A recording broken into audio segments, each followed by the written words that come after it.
Bem, e o tema dos estádios, né, me interessa pensar no seguinte, os estádios no Brasil já existem há mais de 100 anos, né? Então existe uma trajetória importante. Eles começam quando o futebol ainda é quase que, a grosso modo, um passatempo de alguns rapazes, né? Os clubes de futebol, os primeiros clubes, eram agremiações de muito pequeno porte, quase que grupos de colegiais, amigos de rua, iam fundando os clubes, né?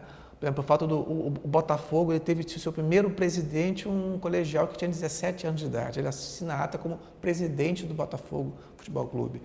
E aí o futebol está entre amigos, então, conforme o futebol ele vai ganhando expressão, os estádios, eles são ainda estádios que eu chamo do que eu procuro chamar do estádio aristocrático, porque é um estádio de muito pequeno porte, ele se assemelha um pouco a um teatro a céu aberto, o pavilhão que se constrói ali com algumas cadeiras bem colocadas, acolchoadas assim.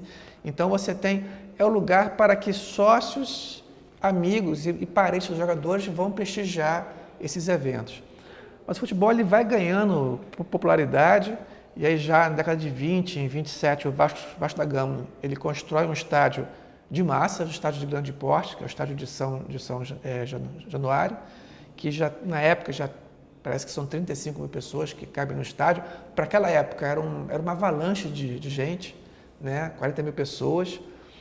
E em São Paulo, o Palestra Itália de 33, e aí começa a intervenção pública do Estado, né? Dos governos estaduais e municipais. Quando em São Paulo, a municipalidade paulista edifica o estádio do Pacaembu, que é um estádio magnífico em termos de um projeto arquitetônico, né?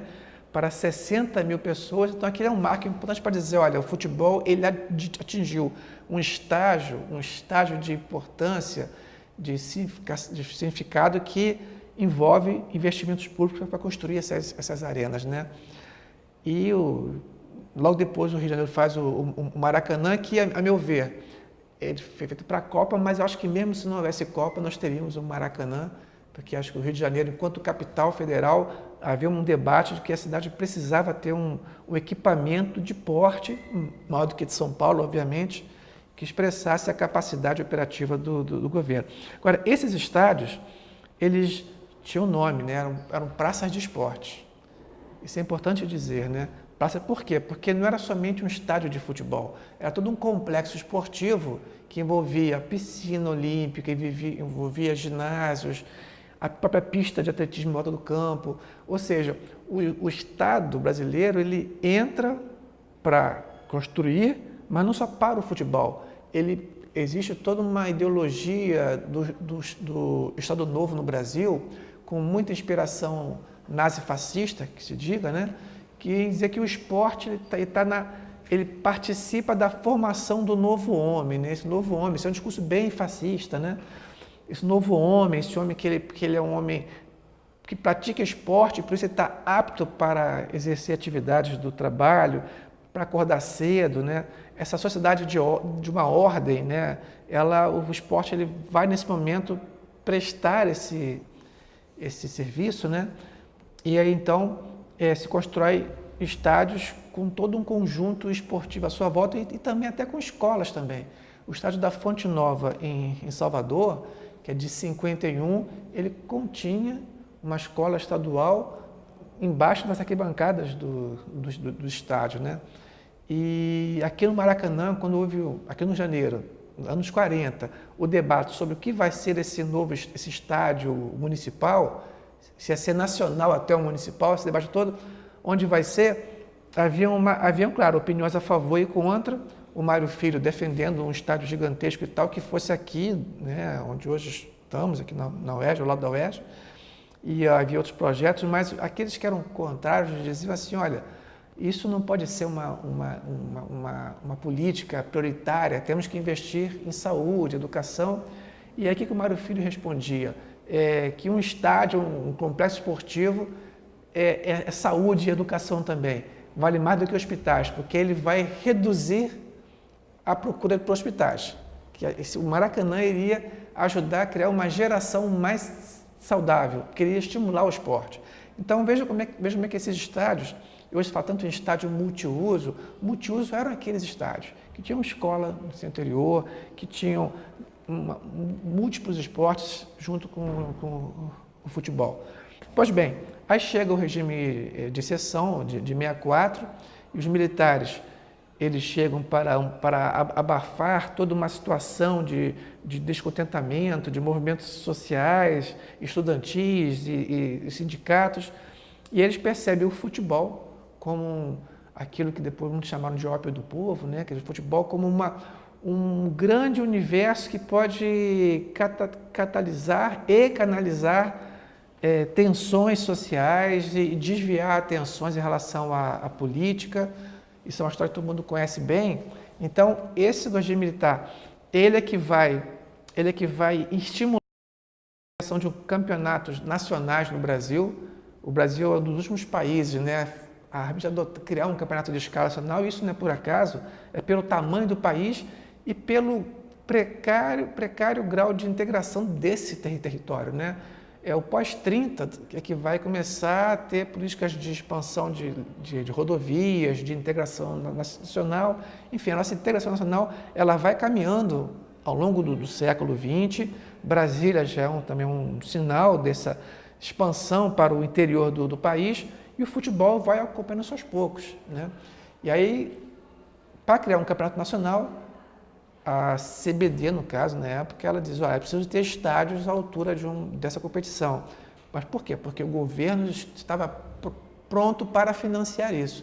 Então, vamos ter uma geração de estádios que vão chegar fora dos grandes centros, vai chegar em Maceió, vai chegar em Fortaleza, em Natal, quando era uma cidade de apenas, 100 mil habitantes. Então, vai se criar no Brasil um grande parque de estádios, e o que tem assim, de comum entre todos eles é que eles eram rústicos, né? Estádios rústicos, assim, quer dizer, era um grande investimento, mas uma coisa, já que era para o povão, algo rústico mesmo, arquibancadas de cimento, sem nenhum tipo de sofisticação, em grandes anéis de arquibancada, ou seja, essa rusticidade, né, para o povo caiu bem, porque o povo, e aí entra um pouco da cultura brasileira, que é um povo que muitos consideram um exterior, um povo festivo, um povo com uma capacidade de realização de uma sociabilidade intensa no espaço público. O povo brasileiro ele vai inscrevendo nesses estádios uma série de comportamentos, de práticas festivas. E aí esse estádio, que eu digo assim, que ele é uma página em branco, porque ele é uma estrutura rústica, né? Quase que indiferente, né? Um anel imenso, tipo assim, ocupe-se, né? Faça dele, ele estava pronto para ser produzido enquanto uso, né? Então vai haver essa apropriação intensa da população e vai fazer os nossos estádios das massas um estádio extremamente festivo, com um repertório maravilhoso, né, de cantos, de danças. Alguns falam de uma carnavalização dos estádios. Então, tudo isso vai ser criado nesses estádios. Ou seja, então, o Brasil chega no final do século XX com um parque de estádios imenso, de estádios grandes e um parque imenso de estádios, e com uma cultura de torcer nesses estádios, né? Mas aí o futebol está passando por algumas metamorfoses, desde que João Avelange assumiu a FIFA em 74, e aí o futebol ele vai se reformatando, uma capacidade de atrair investimentos, marketing, grandes empresas. Os jogadores vão passar a ter salários astronômicos, vão surgir campeonatos bastante financiados, e aí esse estádio ele começa a ficar em descompasso com uma nova ordem do futebol, que é uma ordem muito mais elitista, em que os atletas eles são astros internacionais, são multimilionários, alguns deles. Então, aquele estádio rústico, né, com a presença de pessoas de baixa renda, ele vai entrando em descompasso. Ao mesmo tempo, os clubes que tanto se beneficiaram desse estádio das massas, com o valor dos ingressos, eles agora têm muito mais na sua receita enquanto empresa a transmissão pela TV, né, os direitos de transmissão. Então, se esse público, se essas massas, elas construíram no estádio uma forma de uso, de estar ali, que é barulhenta e que por ser muito intensa, ela gera conflitos, e esses conflitos poderiam, em alguns casos, gerar problemas sérios para os estádios. Então, o melhor a fazer era você mudar o público dos estádios, né? Tem um livro fantástico do escritor britânico que é o Nick Hornby, né? Que é Febre de Bola. Ele escreve a sua trajetória enquanto torcedor do Arsenal e ele tem fascínio pelos estádios e ele conta, né, que quando ele era adolescente, aos 3 anos de idade, ele ia ao estádio com seu pai, ia para o setor, digamos assim, familiar do estádio, e ele ficava sempre olhando com fascinação pela ala que ficava atrás do gol, onde ficavam os rapazes já crescidos e com uma expressão de uma virilidade, de saltar, de empurrar. E ele fica sonhando com um dia que ele vai chegar até ali e aos 16 anos ele cruza aquela catraca e vai lá e ele relata da seguinte forma, né? De todos os ritos de passagem que compõem a minha passagem para a vida adulta, né? Que é o primeiro cigarro, o primeiro drink, o primeiro porre, o primeiro beijo, a primeira transa, entrar na universidade, tudo isso aí que forma essa passagem para uma vida adulta, nenhuma delas se compara ao dia em que eu atravessei a catraca do setor norte e fiz parte daquele ali. Então, aí depois, mais tarde, vamos falar ele já adulto, né, os estádios sendo reformados, ele fala assim, mas é óbvio que isso iria acontecer, é óbvio que para os... Ele fala assim, isso tudo é muito triste, isso tudo é muito triste, mas é óbvio que seria inevitável, né? Os clubes vão preferir, é claro, torcedores com mais dinheiro e muito mais comportados do que os que foram da minha época, né? Então é isso, a gente está vivendo esse momento, que não é só no Brasil, mas é no mundo inteiro, mas eu acho que no Brasil, em especial, ele é forte porque do que eu pude conhecer um pouco de uma cultura europeia de estádios, me parece que ela nunca foi tão festiva quanto foi aqui no Brasil. Então, eu creio que essa transição para esse estádio, todos sentados e tal, ela foi muito mais branda em alguns países do que aqui no Brasil. Então, se a gente pensar o que vai ser dos nossos estádios, né? Bom, primeiramente assim, é claro que esse novo estádio, que eu faço uma crítica ao seu elitismo e ao seu engessamento dos corpos ali, é claro que a gente tem que reconhecer alguns ganhos nisso, né? Um deles é o fato de que o velho estádio, na sua dinâmica de corpos, de dança, de cânticos, havia uma intensidade ali que um pouco afastava pessoas mais idosas, um pouco afastava crianças, um pouco afastava mulheres também. Então era um ambiente assim, muito mais tipicamente do homem e de um homem de uma certa idade, de 15 a 50 anos. Então havia um certo padrão sexista nesse estádio das massas, né? E que o estádio de hoje, nesse ponto, quem vai ao Maracanã vê muito mais idosos presentes, muito mais bebês, enfim, porque realmente muito mais sob controle. Mas assim, se perguntarmos o que vai ser desse estádio, se esse pacote normativo ele vai realmente vingar ou não, é claro que a gente não tem como prever. A gente está vendo um processo que está em curso, mas eu creio que fatalmente vai haver alguma negociação, não seja uma negociação tácita, assim, olha, do que pode e o que não pode, que a gente tem 2 estádios, então a gente vê está virando uma cena comum, assim, torcedores em pé e os stewards pedindo, por favor, quando é 1 ou 2, faz sentar, mas quando são 50, 100, eles não conseguem mandar, as pessoas ficam em pé olhando, e aí, vou ficar em pé. Então há situações que são incontroláveis nos estádios, pessoas já conseguem entrar no estádio portando algumas bandeiras, quer dizer, há toda uma legislação que proíbe uma série de coisas, mas as pessoas estão aos pouquinhos passando por cima, né? Vai passando essas normas. Então, o que eu imagino que vai acontecer, sem falar assim, que há hoje todo um debate sobre as torcidas organizadas nesse país. Um debate que está só começando, está vendo já eventos debatendo isso, né? Elas estão reivindicando um espaço de debate com o poder público, né? elas sempre falam assim, todos falam de nós, mas ninguém fala com a gente, né? Então há uma evidente assim, criminalização das que a gente pode conversar. Então assim, acho que a gente está vivendo hoje um momento muito interessante, que é um momento de transição. Agora, para onde vai, não sabemos. Agora, eu acho que vai acontecer, a gente não vai ter mais aquele velho estádio que nós tínhamos, mas também acho que não vai ser esse estádio frio, esse estádio elitizado, né? Que se propõe, esse estádio altamente higiênico que se coloca aí. Vai ser alguma coisa que vai ser fruto de um duelo, de um confronto, de uma negociação, né? Entre uma tradição cultural que nós temos, que já vão décadas de uma cultura de torcer. Eu acho até que, é um pouco até ousado dizer, mas eu acho que se o país tem hoje uma política, né, que é de reconhecimento do chamado patrimônio cultural, patrimônio imaterial, por que não reconhecer uma forma de torcer como patrimônio imaterial também? Todos os cânticos que se produziram, né, as fantásticas coreografias das torcidas, né?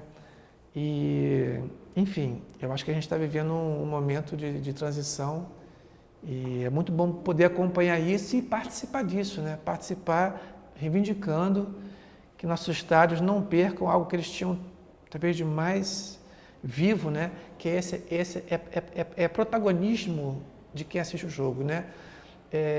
O que se quer hoje é fazer do estádio um estúdio.